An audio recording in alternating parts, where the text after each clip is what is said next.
أعوذ بالله من الشيطان الرجيم. بسم الله الرحمن الرحيم. الحمد لله رب العالمين وبه نستعين في أمور الدنيا والدين، والصلاة والسلام على أشرف الأنبياء والمرسلين نبينا محمد وعلى آله وصحابته أجمعين، وبعد. السلام عليكم ورحمة الله وبركاته. Mga kapatid sa Islam, andito pa rin tayo sa ating pagpapatuloy sa ating topic tungkol sa mga pangunahing aral ng Islam.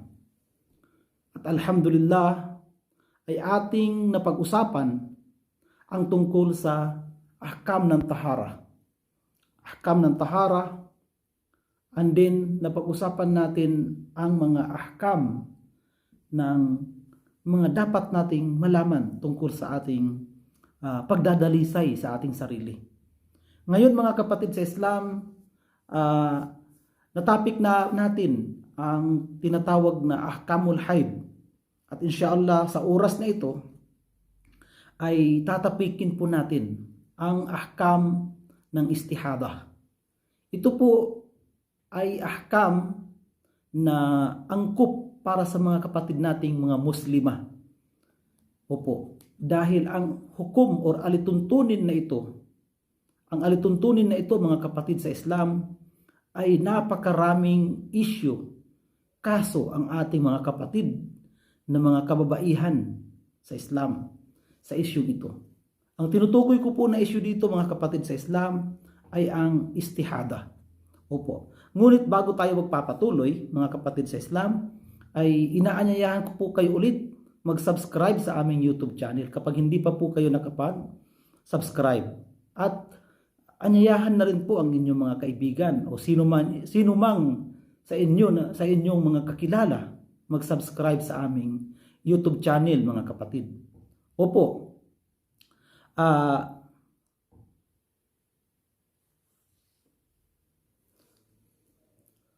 Ang istihada po mga kapatid sa Islam, ito po ay nagkakaroon ng kaligawan o di kaya ay nalilito ang ating mga kapatid na kababaihan tungkol sa hukom na ito, tungkol sa dugo na ito. Opo, dahil ito po ay dugo na lumalabas mismo kung saan lumalabas yung tinatawag nating rigla. Kaya naman marami sa ating mga kababaihan, mga kapatid na kababaihan, ang hindi nila malaman kung ano ang kanilang gagawin. At inshallah bubuksan po natin ang usapin na ito nang sa ganun magkaroon ang ating mga kapatid na kababaihan ng liwanag at kaalaman tungkol sa usaping ito. At syempre, ang ating topic na ito mga kapatid sa Islam ay kinuha po natin ito mula sa kitab ni Sheikh Salih Al-Fawzan hafidahullah. Opo, naway palawakin pa ni Allah subhanahu wa ta'ala ang kanyang kaalaman, pangalagaan siya ni Allah subhanahu wa ta'ala sa lahat ng makakapinsala dito sa mundo hanggang sa kabilang buhay, at dagdagan pa ni Allah subhanahu wa ta'ala ang kanyang lakas. Nang sa ganoon, marami pang kitab ang kanyang maiaambag para sa ummah ni Propeta Muhammad sallallahu alaihi wasallam. Mga kapatid sa Islam, sinabi ni Sheikh Salih Al-Fawzan tungkol sa kanyang pagpapakilala or pagbigay kahulugan sa istihada. Kanyang sinabi, huwa sayalanud dam or saylanud dam fi ghairi waqtihi ala sabili tanzif o di kaya ala sabili nazifi min irq yusamma al-adhil. Opo, itong istihada daw ayon kay Sheikh, ito ay pagtulo or pag-agos ng dugo. Pag-agos ng dugo na wala sa tamang panahon, wala sa tamang oras, hindi normal na pagdarating nito, na parang siyang nazif. Opo, ano po ang tinatawag na nazif?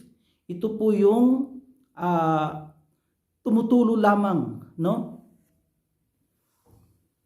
Opo mga kapatid sa Islam, na siya ay inihahalin tulad ni Sheikh Salih Al Fawzan na sa parang dugo lamang na lumalabas sa tao. Opo, na parang kung mapapansin niyo po kapag tayo ay nagkakaroon ng nosebleed, opo, ay parang ganun po, na hindi mo namamalayan na lumalabas na pala yung dugo sa ilong mo. Ganun po yung style ng istihada. Opo, min irq, na itong dugo na ito ay lumalabas mula po ito sa irq, ugat, at hindi mula sa rahim ng babae. Opo, hindi mula sa matris ng babae. Kaya naman, naiiba po talaga ang hatol, ang hukom sa istihada kaysa sa haid.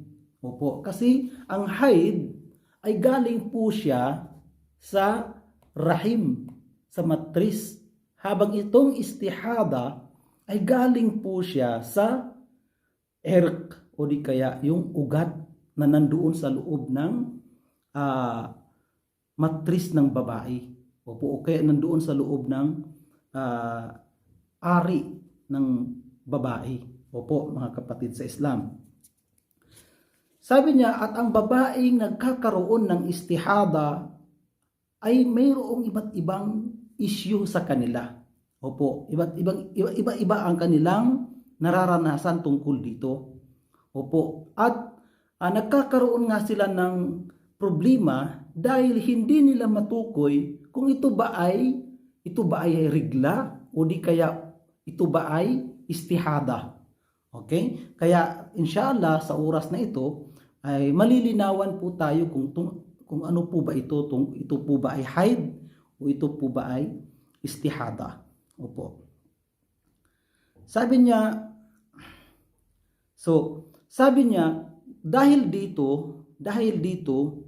sabi niya, ang mga babaeng mayroong istihada ay hindi lumalabas sa tatlong sitwasyon lamang. Sabi ni Sheikh Salih Al-Fawzan. Okay. So yung mga babaeng nagririgla at mayroon silang istihada, pakinggan niyo po ito dahil ito po ay tungkol sa inyo. Opo. Sabi niya, unang sitwasyon, kapag ang isang babae ay mayroon siyang natatanging mga araw sa kanyang pagririgla. Mayroon siyang natatanging mga araw sa kanyang pagririgla. Sabi niya, at dumarating ito sa kanya ng normal.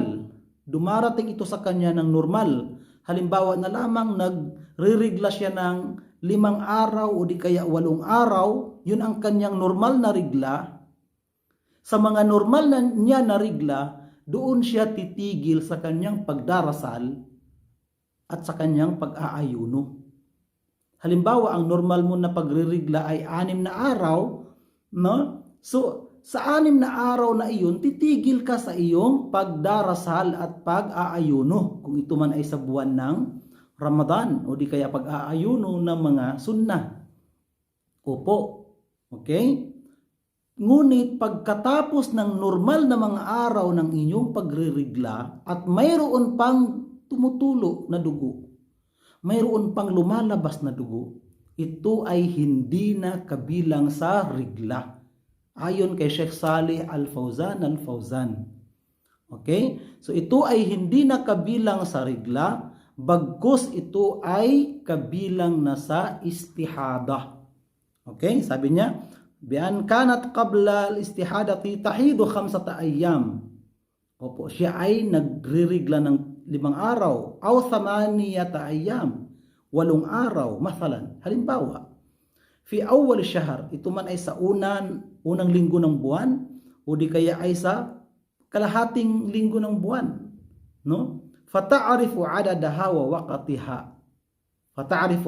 wa waqtaha. Alam mo kung ilang araw ka nagririgla at alam mo kung kailan siya dumarating. Okay? So bibilang ka ngayon ng 5 araw o di kaya 8 araw dahil yun yung araw ng iyong pagririgla. At pagkatapos noon, no? Malipas yung araw ng pagririgla mo at mayroon pang lumalabas na dugo, yun ay hindi nakabilang sa hukom ng rigla. Sabi niya, fahadhihi tajlisu qadra adatiha. ang babaeng ito ay titigil siya sa kanyang pagdarasal, titigil siya sa kanyang pag-aayuno, at hindi rin siya pwedeng talikin ng kanyang asawa. Opo, wa tada'u salata was siyam wa tu'tabaru laha ahkam al-haid.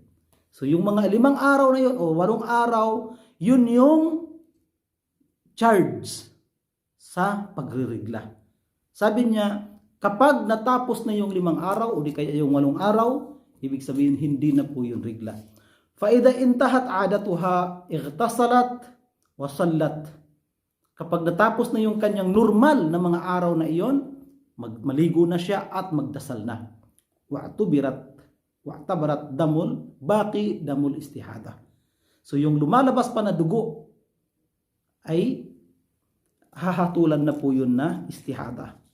Katulad sa sinabi ni Propeta Muhammad sallallahu alaihi wasallam kay Ummu Habiba, umkuthi qadra ma kanat tahbisuki haidatuki thumma ghtasili wa salli. Ito si Ummu Habiba radhiyallahu anha nagtanong sa Propeta Muhammad tungkol dito. Ibig sabihin mayroon siyang istihada. Kaya naman masasabi natin na ang istihada ay hindi lamang sa panahon ngayon. Bagkus sa panahon pa ng mga sahabiyat, mayroon na po ito. At alhamdulillah, dahil sa kanila at sa kanilang pagtatanong kay Propeta Muhammad sallallahu alaihi wasallam, nalaman natin ang hukom nito. Alhamdulillah. Nung sinabi ni Propeta Muhammad sallallahu alaihi wasallam sa kanya, umkuthi qadra ma kanat tahbisuki haidatuki. So, ibig sabihin dito, no, na huwag ka na munang magdasal at mag-ayuno sa kadar, yung mga normal na iyong pagririgla. At kapag lumipas na yung normal na pagririgla mo, sabi niya, ightasili wa salli. Maligo ka na at magdasal ka na. Rawahu Muslim. At sinabi ni Propeta Muhammad sallallahu alaihi wasallam kay Fatima bint Abi Hubaysh, innama dhalika irq wa laysa bihaid. Tunay na iyon ay ugat at hindi kabilang sa haid, sa rigla. Fa idha aqbalat haidatuki fada'is salah. Opo. Kapag dumarating ang iyong mga araw ng pagririgla, iwasan mo ang pagdarasal. Okay. Muttafaqun alayhi. Ang pangalawang sitwasyon, mga kapatid sa Islam, ang pangalawang sitwasyon, sabi niya, laha adatun ma'rufa. Idha lam yakun laha adatun ma'rufa. Hindi alam ng isang babae, okay, ang kanyang normal na pagririgla. Walakin damuha mutamayyiz. Opo. Ngunit ang kanyang rigla, yung dugo na lumalabas sa kanya bilang rigla, ay naiiba or nalalaman niya. Opo. Sabi niya, ba'duha yahmilu sifat al-haid. Opo. Bi an yakuna aswad, thakin at lahu raiha. So ang dugo ng rigla ay maitim, may pagkaitim. Ang dugo ng rigla ay mayroong pagka medyo lapot, at ang dugo ng rigla ay mayroong amoy, no? So ibig sabihin, ang dugo ng istihada ay hindi maitim kasi galing ng ugat. Galing po siya ng ugat. So normal na dugo, no? At ang dugo ng rigla ay ang dugo ng istihada ay walang amoy, no? Walang amoy. Opo. Wa baqiyatuhu la tahmil sifat al-haid bi an yakuna ahmar wa laysa lahu raiha wa laysa wala thakhinan. Fa fi hadhihi al-hala tu'tabaru damu alladhi yahmilu sifat al-haid haidan. Fatajlisu wa tad'u as-salata was-siyam. So, kapag may lumalabas sa iyo na nalalaman mo na yun yung dugo ng rigla mo, huminto ka sa pagdarasal at huminto ka sa pag-aayuno. At kapag lumipas na iyon, ay kailangan mo nang maligo.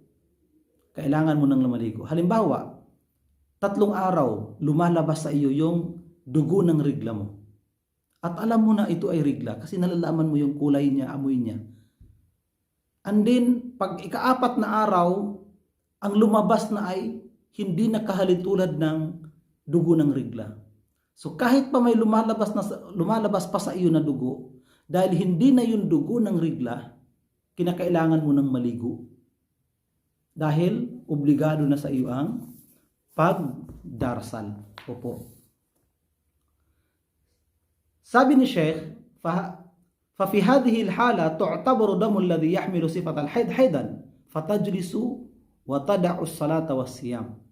So kapag may lumalabas na dugo ng haid, yun ay hatulan mo ng haid, rigla. Huwag ka magdasal, huwag ka mag-ayuno, at hindi ka pwedeng talikin ng iyong asawa. Wa tu'tabaru ma'adahu istihada. At kapag may lumabas na hindi nakahalintulad doon, hatulan mo na istihada yun. Fataghtasilu 'inda nihayati alladhi yahmilu sifat al-haid. Opo, kapag wala na yung lumalabas sa iyo na kahalintulad ng dugo ng haid, ng rigla mo, ay kailangan mong maligo. Dahil kailangan mong magsagawa ng pagdarasal. Wa tu'tabaru ad-damul khariji tahiran. Yung lumalabas na dugo sa iyo ay kabilang sa tahir at hindi kabilang sa najis.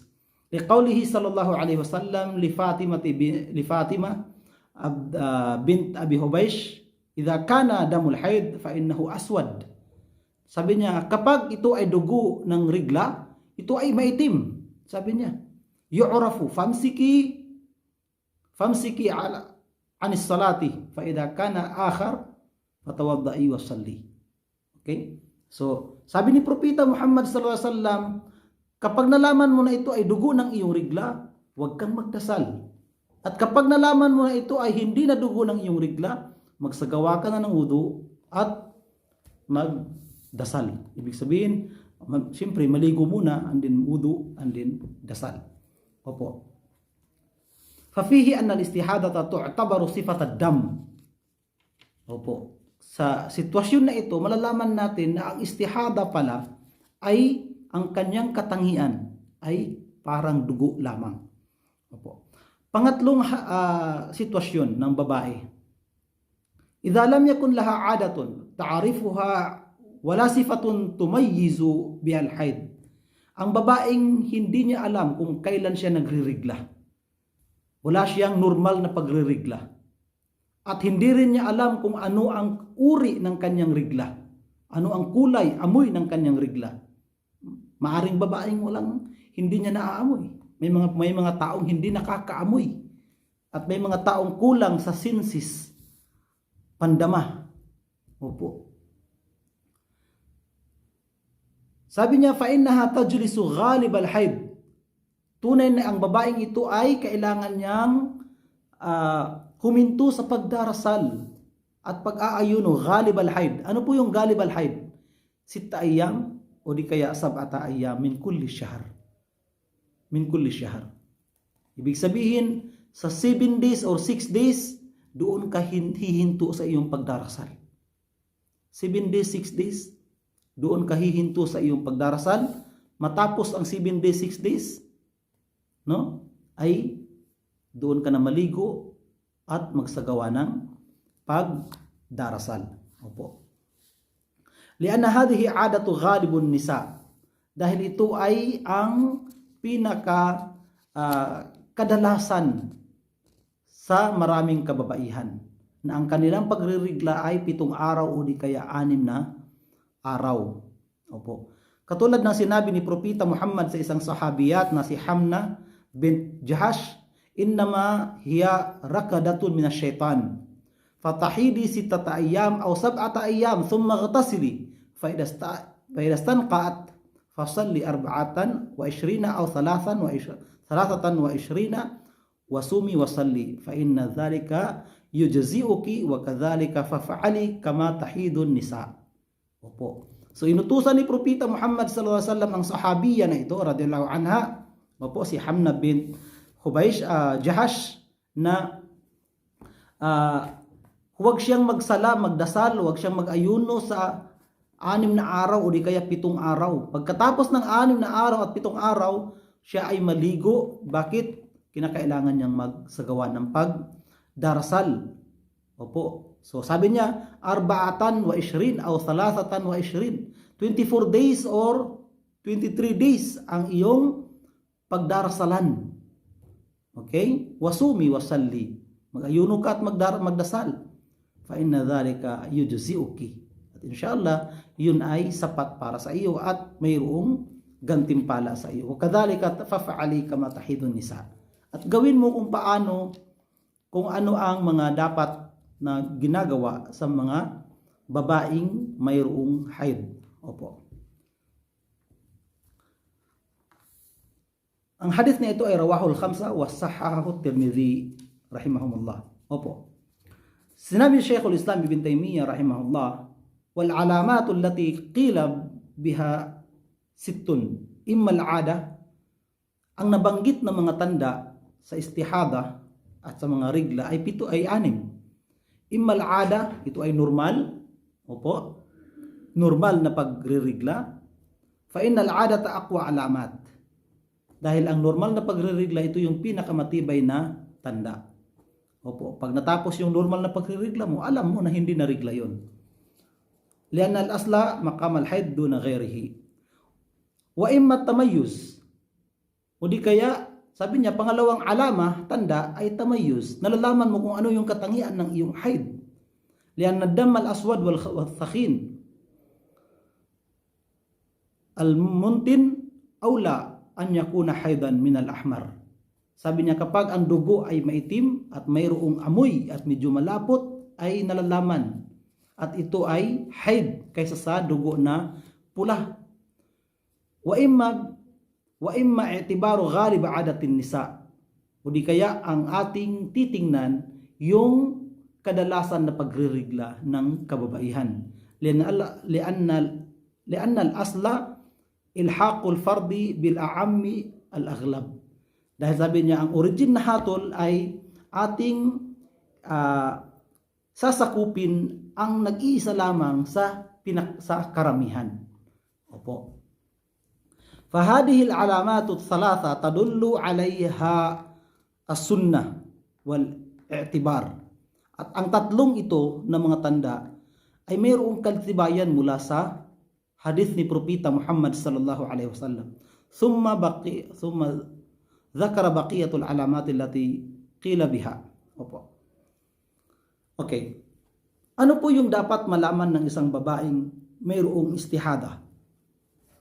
Ito po ang dapat niyang malaman. Una, yajibu alaiha an taghtasila inda nihayati haidatiha al-mu'tabira hasba ma sayati. So kinakailangan niyang maligo pagkatapos ng nawala na yung kanyang pagririgla. 'Di ba? Kasi nagpapatuloy yung paglabas ng dugo. So kapag nawala na yung dugo ng rigla at ang lumalabas sa kanya ay pula na ng dugo, kinakailangan na niyang maligo. Kahit mayroon pang lumalabas at kailangan na niyang magsagawa ng pagdarasal. Opo. Pangalawa, taghsilu farjaha li izalati ma alayhi min al-kharij. Kinakailangan niyang hugasan ang kanyang masilang bahagi ng katawan, yung kanyang ari. Opo, upang matanggal yung mga lumalabas doon. Inda kulli salah, sa bawat pagdarasal, sa bawat siya magdasal. Wa taj'alu fil makhraji qutnan wa nahwahu yamna'u al-kharij. Siya ay lalagay ng kuton doon sa butas na iyon upang mapigil ang paglabas ng dugo. Wa tashuddu 'alayha ma yumsikuhu min as-sukut. At maglalagay pa siya ng harang para hindi ito tatagos sa kanyang damit. Opo. Thumma tatawadda. Pagkatapos ay magsagawa siya ng wudu inda dukhuli waqtis salah. Kapag dumarating na ang oras ng pagdarasal. Katulad ng sinabi ni Propeta Muhammad sallallahu alaihi wasallam sa mga babaeng mayroong istihada, tada'u salati ayyama qara'iha thumma taghtasilu wa tatawadda'u 'inda kulli salah. Hindi sila muna magdasal sa mga araw ng kanilang rigla. Pagkatapos ay maligo sila at magsagawa ng wudu sa bawat pagdarasal. Opo, sa bawat pagdarasal. So, ang babaeng istihada, mga kapatid, ang babaeng mustahada, so kapag siya ay nagsagawa ng wudu sa duhur, kahit hindi pa nasira ang kanyang wudu, hindi siya nautot, hindi siya naihi, hindi siya nadumi, kahit hindi pa nasira ang wudu niya, kinakailangan niyang magsagawa ng wudu bago siya magsagawa ng pagdarasal ng asar. Opo. Bakit? Kasi mayroon siyang istihada. Opo. Yan po yung dapat natin malaman, no? Wa sallallahu alaihi wasallam, un'ut lakil kursufa fa innahu yadhabud dam. Opo. Lagyan mo, sabi niya, ng kutun para mawala yung dugo. Wal kursuf wal kutun. Opo. Wa yumkinu isti'mal al-lafaif o al-hafaidh at-tibbiyya al-mawjuda al-an. Sabi ni Sheikh Saleh Al-Fawzan ay maari tayong gumamit ng mga napkin, panty liner o anuman na mayroon ngayon sa pharmacy na maaring pipigil sa pagtulo, pipigil sa tagos sa ating tawag dito, kasuutan. So yun po mga kapatid sa Islam ang alituntunin at hukom ng istihada. Opo, naway ang mga kalima na ito, ang aral na ito ay makakatulong sa ating mga kapatid na kababaihan na mayroong issue tulad nito, at dalangin ko kay Allah subhanahu wa ta'ala na pagalingin nawa kayo ni Allah subhanahu wa ta'ala mula sa mga karamdaman na iyan, at dalangin natin kay Allah subhanahu wa ta'ala dagdagan ang ating kaalaman. Mga kapatid sa Islam, huwag niyo po sanang kaligtaan i-subscribe ang aming YouTube channel kung hindi pa po kayo nakapag-subscribe, at pindutin na rin po ang notification bell sa gilid upang lagi kayong updated sa aming mga panibagong i-upload na mga video. Maraming salamat po. Assalamualaikum warahmatullahi wabarakatuh.